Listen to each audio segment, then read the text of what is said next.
அனைவருக்கும் வணக்கம். அனைவருக்கும் வணக்கம். ஏம்பா, திமுக அதிமுக பண்ண மாதிரி தாவேகாவும் பண்ணா என்னப்பா பண்ணுறது? எதனா ஒன்றுனா சட்டப்பேரவையில் சட்டமன்றத்தில் அவர் கையை நீட்டி கால் நீட்டி பேசினாருன்றதுக்காக லஞ்ச ஒழிப்புத்துறை ஏவி விடுறத அங்கே பதில் சொல்லுங்க. ஸ்ட்ரெயிட்டாக அங்கே அமைதியாக இருந்துட்டு பூனை மாதிரி இருந்துட்டு அதுக்கப்புறம் லஞ்ச ஒழிப்புத்துறை ஏவி விடுறது சட்டம் தன் கடமையை செய்யும். ஏன் அங்கே டைரெக்டாக கேளுங்க, பதில் சொல்லுங்கள், விவாதம் பண்ணுங்கள், ஆர்கியூ பண்ணுங்கள். அதை விட்டுறீங்க. அவன் அங்கே பூனை மாதிரி கம்முன்னு இருந்துட்டு அதுக்கப்புறம் வெளியில் வந்து அவங்க பண்ண மாதிரி திராவிடம் பண்ண மாதிரி சட்டம் தன் கடமையை செய்யும்ட்டு அவங்கள எதிர்த்து இவங்களை எதிர்த்து என்ன இது?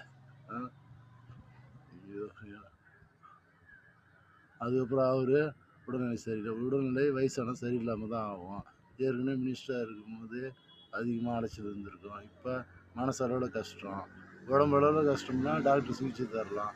மனசில் கஷ்டம் இருக்கும்போது அதுக்கு யாருன்னா இது தர முடியுமா?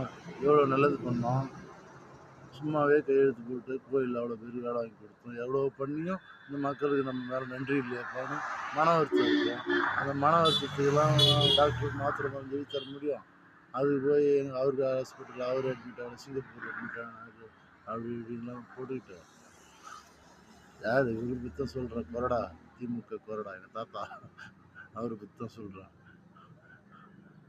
சரி இல்லை, இந்த வீடியோ கூட ஃபஸ்ட்டு ஆக்சுவலாக செருப்பு மாதிரி வந்துருக்கும். அது எதாச்சும் வந்தது தான், நானாக பண்ணல, ஆக்சிடென்ட் வந்தது தான். என்ன சொல்கிறேன்னா, சட்டமன்றத்தில் ஆர்கியூ பண்ணுங்க. அங்கே அவர் கோவத்தில் எழுந்துச்சி பேசியிருக்கலாம், கை நீட்டி டென்ஷனில் கொறடா அப்படிதான் பேசுவாங்க. அவங்களுக்கு கோபம் இருக்கும்.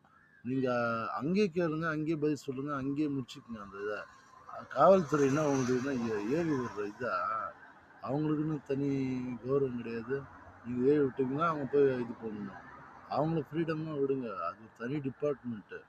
அவங்க வந்து நீங்கள் சொன்னீங்கன்னா ஆக்ஷன் எடுப்பாங்க, நீங்கள் சொல்லனாலும் அவங்க அந்த வேலை செஞ்சுன்னு தான் இருப்பாங்க. அதனால் நீங்கள் அவங்கள வந்து சாரி நான் அந்த வார்த்தை சொல்கிறதுக்கு, பர்சனல் யூஸுக்கெலாம் யூஸ் பண்ணக்கூடாது. நீங்கள் இது முன்னாடியே செஞ்சுருந்தீங்கன்னா நான் பாராட்டியிருப்பேன். அதுன்ட்டு திடீர்னு வந்து ஒன்று பேசுனாங்கன்றதுக்காகலாம் நீங்கள் அவங்கள யூஸ் பண்ணக்கூடாது. ஏன்னா அதில் டிபார்ட்மெண்ட்டில் மட்டும் 18 டிபார்ட்மெண்ட் இருக்குது. ஏற்கனவே அவங்களுக்கு யூனியன் கிடையாது. தமிழ்நாட்டில் மட்டும், இந்தியாவில் எல்லா இதுலேயுமே யூனியன் இருக்குது போலீஸுக்கு. அந்த நார்த் சைட்லாம் அவங்க யூனியனும் கிடையாது. தூக்கம் இல்லாமல் ஃபேமிலியோட டைம் ஸ்பெண்ட் பண்ண முடியாமல் ரொம்ப கஷ்டத்தில் இருக்கிறாங்க. அவங்கள நீங்கள் கஷ்டப்படுத்தாதீங்க, அவ்வளோதான் சொல்ல முடியும். போலீஸ்னால் என்ன? Public officer for legal investigation and criminal emergencies. நன்றி, வணக்கம்.